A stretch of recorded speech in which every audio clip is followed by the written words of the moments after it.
ازيكم عاملين ايه؟ رب تكونوا بخير. فيديو النهارده هيكون عن ادوات الحفر الغائر. مش محتاجين تكتبوا ورايا خالص كل الادوات اللي هتشوفوها، لاني كاتبها لكم في الديسكريبشن بوكس بتنظيم ومنين الاماكن اللي هتشتروا منها الادوات دي، والارقام كمان هتلاقوها في الديسكريبشن بوكس. هتاخدوا سكرين شوت تكتبوا اللي يعجبكم، ومقسمها لكم على 4 مراحل: ادوات التنظيف، ادوات العزل، ادوات الحفر، ادوات الطباعه. وطبعا في ادوات مشتركه، وده برضو هتلاقوه مكتوب في الديسكريبشن بوكس بتنظيم.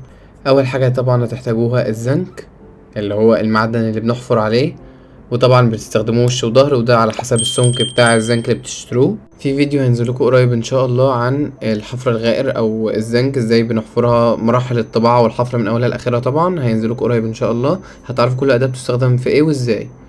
ده مبرد حدادي بنبرد بالزنكية، وليه شكل تاني على شكل تريانجل. وهي هتحتاجوا صنفرة ناعمة 1200 فيما فوق، ممكن برضو ال1000 بيشتغل كويس. وهي هتحتاجوا كمان ميرور، الميرور ده ملمع معادن. هتحتاجوا كمان سوليتيب عشان تعزلوا الظهر اللي مش هتشتغلوا عليه. وكمان هتحتاجوا سيدون. سيدون دي مادة عاملة زي البلاك كده، بتبقى مادة تقيلة كده بتتخفف بالبنزين طبعا. هو انا كده سايلة عشان خففتها والموضوع ما كانش سهل يعني، بس بفضل اخرم فيها كده، هي بتبقى كتلة جامدة كده، بفضل اخرم فيها واخلي البنزين يدخل جواها كل فترة، وبعبي بقى الحبة دول من برطمان لبرطمان عشان ابقى مخفف نسبة البنزين مع نسبة السيدون على حسب ما انا عايزها يعني. دي انتوا تظبطوها مع خبرة الشغل والتاسكات وكده يعني. هتحتاجوا كمان فرش، ما تزعلوش عليها لو باظت للسيدون طبعا، هي بتتنضف عادي بس يعني بتتبهدل زي ما انتوا شايفين.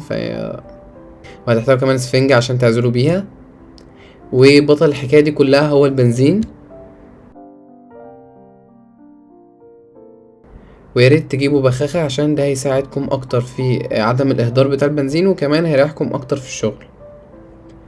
ادوات الحفر بقى هتحتاجوا قلم سنون قديم، قلم سكرو، تحطوا جواه ابرة خياطة عادي. وكل ما الابرة مثلا تحسوا ان هي خلاص ما عادتش بتحفر كويس، ممكن تغيروها ابرة خياطة عادية جدا بتحطوها مكان السن. طبعا ده كان قلم يعني مش شغال عندي، فقلت استخدمه بالابرة عشان ما هقدرش قلم يكون شغال. وطبعا هتحتاجوا قطر، ادوات طبيعية معاك. وكمان هتحتاجوا مكشط ومسقل. المكشط والمسقل دول بيقوموا بدور الاستيكة، يعني احنا في الورق ممكن نمسح باستيكة الغلطة اللي بنعملها، في الزنك ممكن نعدل الحفر او حاجة حفرناها غلط بال المكشط والمسقل. ده المكشط وده المسقل. انا حاططها جوه علبة الساعة القديمة دي عشان هي ده حتى زي ما قلت لكم، وغير كده هتقطع لكم الشنطة يعني لو حطيتوه زي ما هو كده يعني. هتحتاجوا كمان حبر طباعة، هتحتاجوا ايجل من الانواع النظيفة برضو اللي بنستخدمها.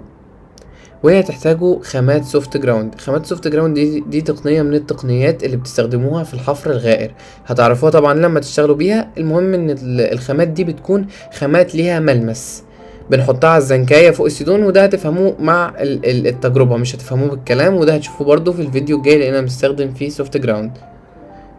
اي حاجة بقى تول الشكارة بتاع اي حاجة ليها ملمس ممكن تستخدموها عادي في التقنية دي.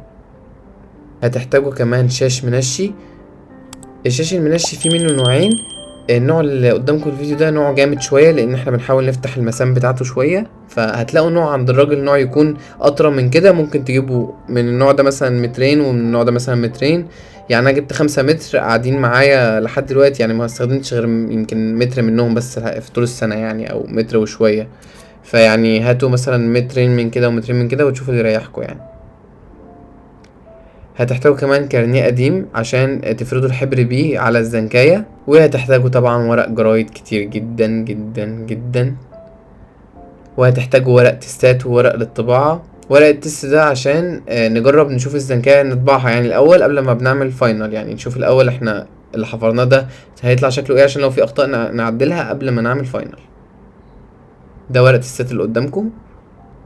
وهتحتاجوا كمان حمض. الحمض ده بيكون عبارة عن مية نار، وبنخففه بالمية على حسب تركيزه، بس الطبيعي كوباية حمض قصاد 12 كوباية مية. وزي ما قلتلكوا بتختلف على حسب تركيز الحمض قد ايه. وده طبعا مش موجود في الفيديو لان ده بيستخدم امام الهيئة المعاونة، مش بنستخدمه مع نفسنا كده. كل الادوات دي بتستخدم قدام حد من الهيئة المعاونة. وهتحتاجوا كمان الافونيا. الالافونيا برضو مش معايا، بس هسيب لكم الاسم بتاعها تحت في الديسكريبشن بوكس. ودي برضو تقنيه من التقنيات بتديكوا تاثير الاكواتنت او الاكواريل، تاثير من التاثيرات. بس كده، يا رب يكون الفيديو عجبكم وافادكم. لو عجبكم متنسوش تعملوا لايك وتشتركوا في القناه وتفعلوا زر الجرس عشان يوصلكم كل جديد، وابعتوه لكل زمايلكم. بس كده، اشوفكم في الفيديو الجاي. باي باي.